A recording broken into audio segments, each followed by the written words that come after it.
Building a dream home is a momentous event in one's life.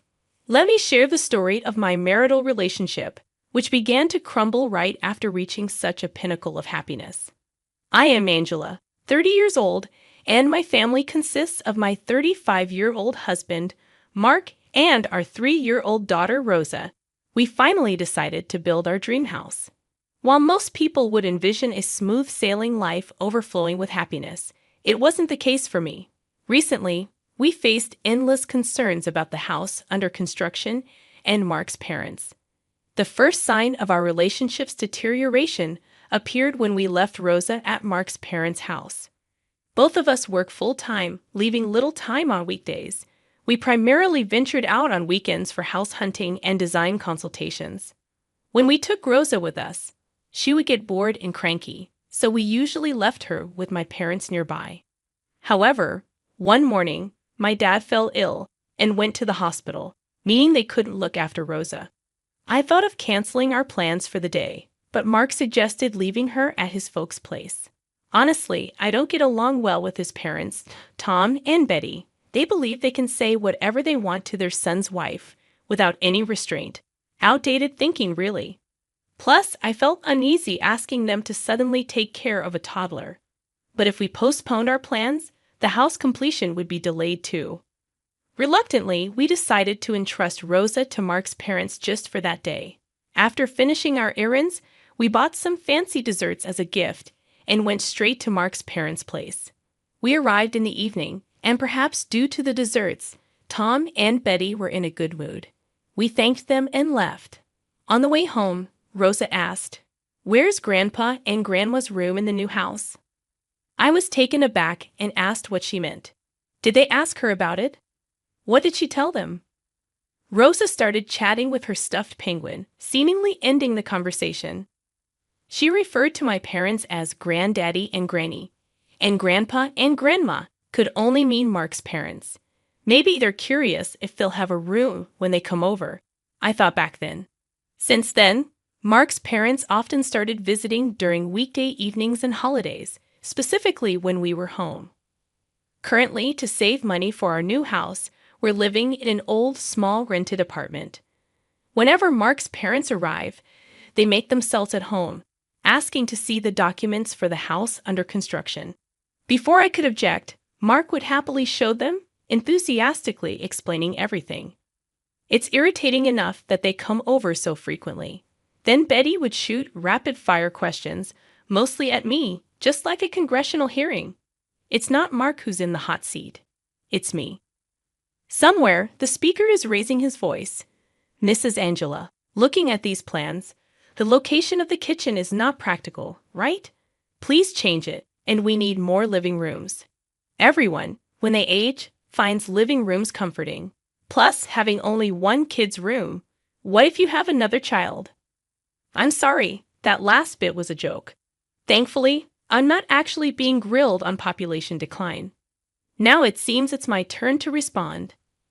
Mrs. Betty, based on discussions with my spouse and following the proper procedures, we've already consulted with the contractors and foundation work has started. Any changes to the layout are now impossible. Please understand? I answered, slightly irritated. Then came the barrage of questions about furniture and appliances. Betty claims to be a home expert. I have a lot of friends, and I've visited various homes, observing various rooms in detail. With my refined eye, I can immediately tell if a room is cozy or if the furniture has good taste. This house, this room, not good at all. It'll bring bad luck, and your work will suffer. It's the worst, she said. She's got some nerve. She's like a pesky mosquito. Betty was so annoying that, in jest, I almost said, "How about making it a two-family home? And we split the costs." Just kidding, but then his parents were furious. "You expect us to pay? How disrespectful. A two-family home? I hate the idea. It feels too distant and lonely." They left in a huff that day. Good riddance. Who needs parents like them anyway? That night, after putting Rosa to bed, Mark approached me, clearly frustrated. "Hey, my folks are just trying to give us advice for our own good. Don't be so cold to them." Cold? I didn't mean to be, but isn't it your parents who are way more rude? Always butting in with every little thing about our house. It feels like they always want to be superior, treating me like I'm less just because I'm the daughter-in-law. They're just parents. That's what they do. Calling their advice rude is a harsh thing to say. Sometimes I think you can't understand others' feelings at all. Geez, cool your head and reflect on it. After that, Mark turned his back and refused to say another word. Sure, they are your parents, but it's our separate household. Besides, we haven't received any financial support from his parents at all. Giving no money but still butting in. What else would you call that if not rude? Mark told me to cool down, but instead, I became more frustrated and had trouble sleeping that night. One thing led to another, and finally, our house was completed. Our family moved, excitedly beginning a new chapter in our lives. Just as we were settling in, Mark dropped a bombshell. Starting today, my parents will be living with us. The bigger room upstairs will be for my dad, and a smaller one for my mom. Shouldn't be a problem, right? Wait a minute, where is this coming from? We have decided one of those rooms upstairs was for Rosa. I didn't agree to live with your parents. What if Tom and Betty say we don't like that room? Don't worry, they've already seen the rooms and they're fine with it. Tom and Betty have seen the rooms. When? The day before we checked out the house. Hold on, you're saying that Tom and Betty saw this house the day before our tour? Yeah, they wanted to see it, so I lent them the keys. It's just a look, no harm done. He seemed to think the conversation was over and went back to working on the TV's wiring. No harm done. Wrong. Harm was done, and a lot of it. I didn't want to see Mark's face, so I left the kitchen, unpacking half-finished, and went upstairs. I locked the door behind me, trying to calm my mind filled with confusion and anger. I was glad I had dropped Rosa off at daycare because of the moving mess. Thanks to that, I had a moment to think alone with Mark's sudden announcement of living with his parents. I had had enough of him, Tom, and Betty. I didn't want to spend another second with any of them. But we had just made a huge purchase in buying a house. I need to be calm and think clearly, considering what I should and shouldn't say for the future of Rosa and me. I stayed locked in the room, thinking deeply, waiting for Tom and Betty's arrival. As Mark had said, his parents arrived in the afternoon with a truck full of their belongings. At least greet us properly. How thoughtless of you. Oh my, things aren't organized at all here. How slow. After some complaints, Tom and Betty nonchalantly entered our new home. Listening closely from upstairs, I came out of the room and headed to the entrance. Tom, Betty, I wasn't informed about living together. I was surprised at how cold my voice sounded. Tom seemed irritated and quickly blamed me. I told Mark, that should be enough. No, it's a problem. I only found out about your intention to live with us this morning, and I have no intention of living with you too, especially after the way you've acted. What? Mark agreed to it. Do you think it's okay for a wife to go against her husband? Exactly. Such a cheeky daughter-in-law. If you don't like it, why don't you leave? It's hopeless. I've felt this for a long time, but our way of thinking is just too different, and it's impossible to communicate with them. As I pondered how to respond, Mark hurriedly intervened, asking, "What are you doing, Angela? Don't fight with my parents. This isn't a fair fight. I'm just being verbally attacked for simply being the daughter-in-law, and now I'm being blamed by him again." I thought once more. These two are the same Mark. I can't live with your parents, I asserted. What do you mean you can't? It's making things difficult for me.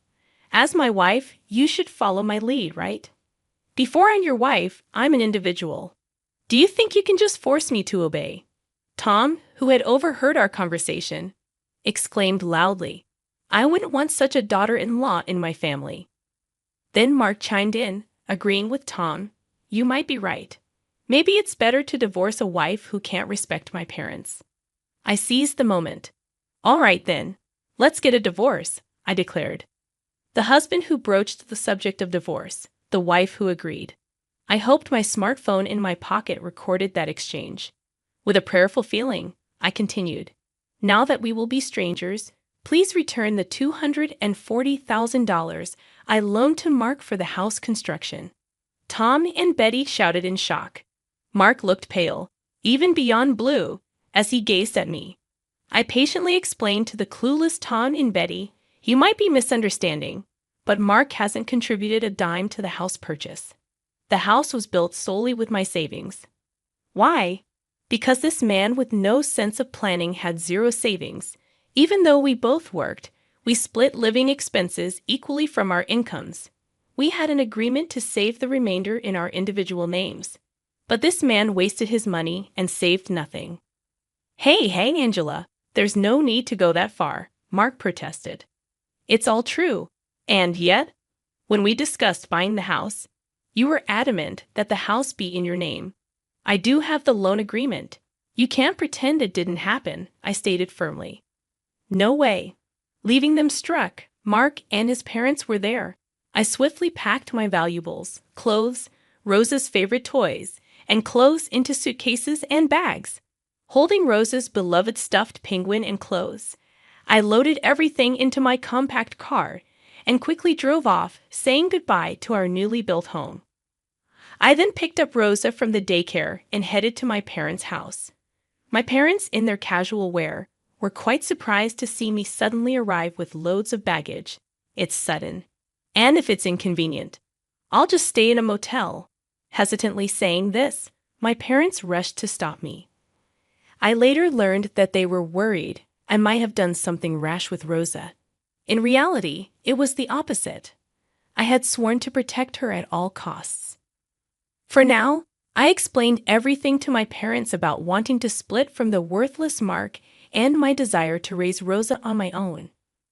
My parents promised full support and suggested I stay with them for a while. For me, a working woman, this was a very welcome offer. That evening, I documented everything that had transpired with him and his parents. I also saved the audio recordings of our conversations from my phone to my computer and an external drive.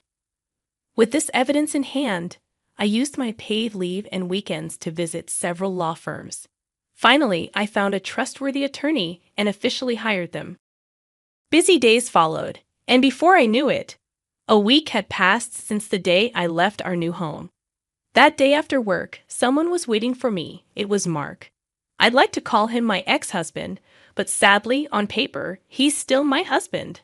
I didn't want to talk to him, but I was scared he might lash out. Seeking a public place, we both entered a cafe. I discreetly turned on the recording function on my phone. I calmly asked, "Did you want to talk about something?" "Yeah, about the house." "I'll give it to you, Angela. I'll change the title. In return, can we consider the debt settled? I can't live in that house anymore. Tom and Betty stepped into it before us, didn't they? Why they hung up on such details?" "It's not a minor detail to me. I can't accept it," I replied. I took a sip of my coffee, examining him. His hair was a mess, his beard unshaven, and he looked exhausted. His suit seemed to have not seen an iron or a cleaner for a while. He looked worn out, and I wondered what his life had been like. "Please, Angela, I can't pay back such a huge amount so easily. You knew it was a huge amount when you borrowed it, right?" I even suggested that the house title could be in both our names or just mine. "Remember, you insisted it's my house. It has to be in my name." That's because I wanted to feel like the owner. As for the divorce, I wasn't serious. I just said it to dare you. Why did you take it seriously?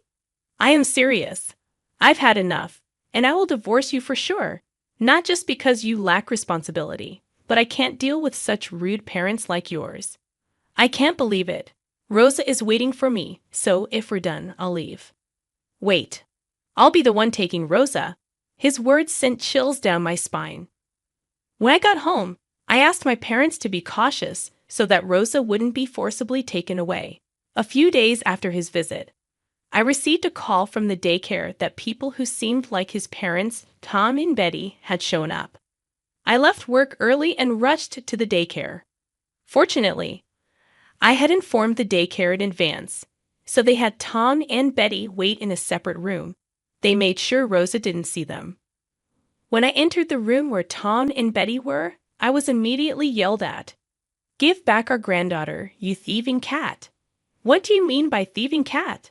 I haven't stolen anything," I responded. "If you're not a thief, then you're a scammer. You must have done something shady to get all that money. There's no way someone your age has that much," Tom accused. "No, the money I lent to Mark was all mine. It's money I'd earned fair and square. It's my own savings combined with gifts from my parents and grandmother." "What gifts?" "Yes, every year they transfer an amount that wouldn't incur gift tax into my account. The total amount, combined with the money from selling stocks in my name and my savings, is what I lent him." "I can't believe all that money was really yours. Didn't you guys give Mark any gifts while he was alive?" "It's not too late to start," Tom granted, unable to respond. His parents were known for being showy and loved luxury more than anything. They were just regular workers with no passive income, so they likely didn't have much saved up. It was clear they hadn't even thought about gifting any money to their son. "I'm sorry, but I'm divorcing Mark. I'll be taking Rosa and raising her. Please don't come to the daycare anymore," I declared. With that said, I quickly drove Rosa back to my parents' house. Despite my warning, Mark and his parents showed up several times. Each time, I tried to handle the situation calmly, but there were instances when they'd grab me or shout verbal abuses. I recorded all of these encounters on my phone. About a month after I left our new house, I sent a formal letter through my lawyer demanding repayment of the debt and an agreement to divorce. While Mark mostly agreed, he wanted to fight for Rosa's custody. However, when I threatened to sue him for alimony, he backed down real quick. I had plenty of evidence after all, and they didn't have the funds to cover any payments. It took a while, but I eventually got back the money I lent him, won custody of Rosa, and successfully divorced him. It took longer than expected for Mark to repay the debt because they had trouble selling the new house. I initially thought Mark and his parents would live in the new house together, but they didn't. Simply put, neither Mark nor his parents could afford the $230,000 purchase price. Mark had no savings, and even if they sold the old house his parents lived in, it wouldn't cover the cost. In the end, they had to sell the new house for less than they bought it for, reducing the price multiple times before finding a buyer. The difference in purchase price and the commission on the sale was borrowed from the bank by Mark. Having lost the house and now in debt, he and his parents had to live in their old run-down house. And then Mark's divorced sister moved back in with her 2 teenage sons. The crowded house with 6 adults became notorious in the neighborhood for their constant bickering. They never bothered us again. Given they couldn't even pay child support properly, they probably felt too ashamed to meet us. Years have passed since then, and Rosa is now in 2nd grade. We're living in a rented place near my parents' home. On days when I come home late, my parents look after Rosa. Despite needing help occasionally, we're enjoying our lives. I had thought of never remarrying and continuing our life just the 2 of us. But now I'm seeing someone. He's a 36-year-old man with a daughter in the 1st grade from a previous marriage. We often saw each other during daycare drop-offs and pickups, which led to us talking and eventually him confessing his feelings. Lately, our daughters have been joining us, and the 4 of us have been going out together. The other day, Rosa casually mentioned, if we ever build a house, it would be nice if all 4 of us had our own rooms, and it'd be great if we could have a dog. I was taken aback because not too long ago, the man had proposed to me. Considering our daughters, I've asked him to wait for my answer. But I've made up my mind. Walking over to Rosa, I hugged her and said, "That sounds lovely. If we build a house, we'll make sure everyone is part of the decision, ensuring it's a home where everyone is happy."